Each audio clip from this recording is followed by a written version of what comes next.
You're welcome again. We want to discuss what is attraction. And apart from that, we want to what is attraction and the various types of attraction that we have. Why it is a universal feeling, human attraction can be tricky to understand most of the time. Join me in this video so that we can learn about the importance and the types of attraction. And of course, how to identify and deal with it. You understand? That's what we want to do. Then what is attraction at the long run? Attraction is the sense of closeness or interest or desire you feel towards someone. You may have heard the term attraction used mainly in sexual or romantic context, which is very common. You understand? But attraction, I want to tell you that is not restricted to these categories alone and is of many different types, which we'll be discussing shortly. Of course, you can express attraction in several or multiple ways. This can include things like admiring or taking an interest in the subject, you understand, of your attraction, or wanting to connect with them. So attraction is so wide. So we're going to be talking about that.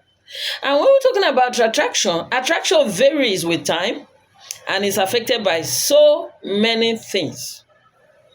And as you may have experienced, sometimes it doesn't take much for your feelings or preferences, your preferences to change. It's only a matter of time. Like you get attracted to me today, tomorrow you're attracted to the next person. Even the next minute, you can get attracted to the next person.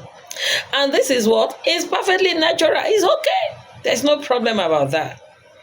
Attraction can be put into a one-size-fits-all box because it is an individual experience and it's all about something with other individuals in any healthy way that makes everyone involved happy. You understand? That is attraction. What gets attracted to you is different from the kind of what I have attraction for. But I want to tell you, attraction is critical to building a sense of connection, mutual connection with someone. Especially when you are meeting new people, like you hear some people say love at first sight or something. But once you understand the complex nature, the complexities of attractions, you'll be able to get insight into your own feelings. When you're able to get insight into your own feelings, this can help you to set boundaries that protect your own comfort zone.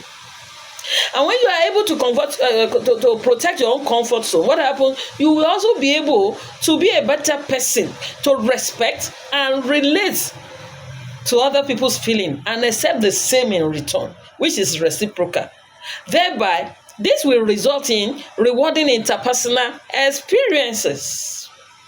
That is how far we're going to be explaining that. Then, what are the different kinds of attraction that we have? We have 5 main types of attraction, which we'll be talking about shortly in this place. Number 1 is sexual attraction.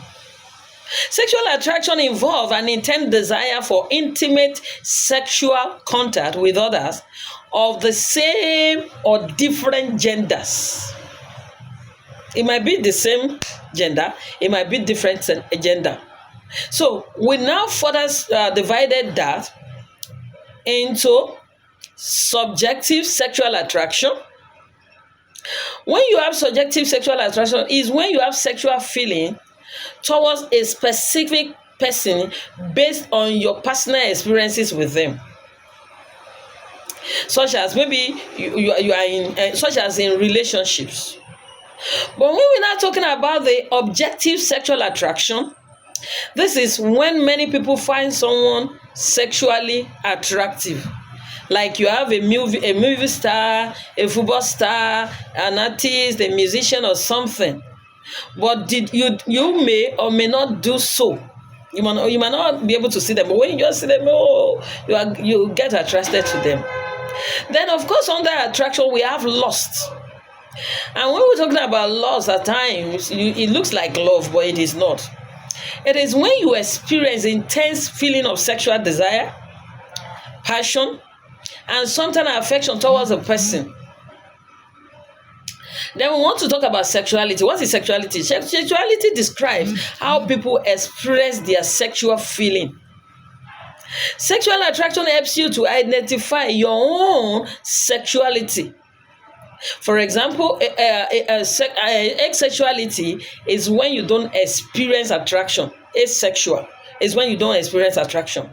Whereas when we're talking about pansexuality, is when you experience sexual attraction towards multiple gender. That is pansexuality. This gender, you are just in between. You have attraction towards the both of them.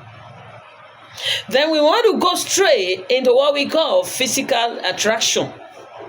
When we're talking about physical attraction, this involves the desire for physical contact, but not in a sexual or romantic context. E.g., you are hugging someone, you are petting them, maybe you are petting a dog. It's divided into intimacy when you are simply looking for a feeling of physical closeness or a connection between people. Then under this attraction, we go further. We want to talk about sensuality.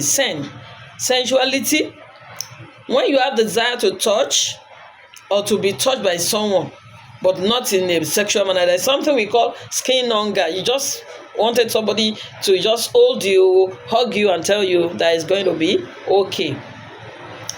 Then subjective physical attraction is when you experience physical desire, admiration, or affection for someone based on your interaction with them. You understand? So attraction, you may not be necessarily attracted to people based on objective physical attraction is when several people consider somebody physically attracted, but you may not necessarily be attracted to their physical appearance. Not that. You understand? Then we now want to talk about the emotional attraction. And when we're talking about mental well-being, it has the social, the emotional, and of course the psychological part. So emotional attraction involves a desire for closeness or connection. This may not include any physical contact at all. No physical contact. You are just is an emotion. You can't just you don't understand. It's not physical. It's not tangible that you can touch. So and when we're talking about this emotional attraction, we subdivided as follows. We have the one that we call alteros. Is when your desire for emotional closeness is neither completely romantic nor completely non-romantic. Then we have attachment, is when you have a special emotional bond with somebody. It might be a family member, it might be a colleague, it might be a friend, Then we have intellectual attraction, is when you are only attracted to someone's intelligence. Oh my God, this guy is intelligent, this lady is intelligent. Then when we're talking about love, under attraction, love is when you have a strong or deep feeling of emotional connection and attachment to someone.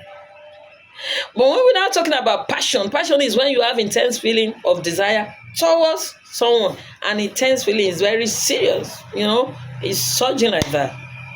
Then when we're talking about attraction, we still have to go further. We want to talk about platonic attraction. Is when you want to be in a non-sexual relationship with someone. Might be your friends, might be your colleagues, just a platonic relationship. Then when we're talking about protective, is when you want to take care of someone, e.g. pets. You understand? E.g. pets. That is it. Then when we're talking about the social, is when you are popular and usually liked by most people. When somebody is social. Squeech is when you want a strong emotional but non-romantic relationship. When you are talking about squeech, non-romantic relationship with someone that is the non-romantic version of a crush. You understand? Then we have something we call succini que platonic. Is when you have strong, committed, but platonic, that's non-romantic relationship with two or more people.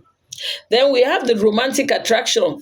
When we're talking about romantic attraction, this involves a combination of physical, sexual, and emotional feeling towards someone. And we now divided that into aromantic.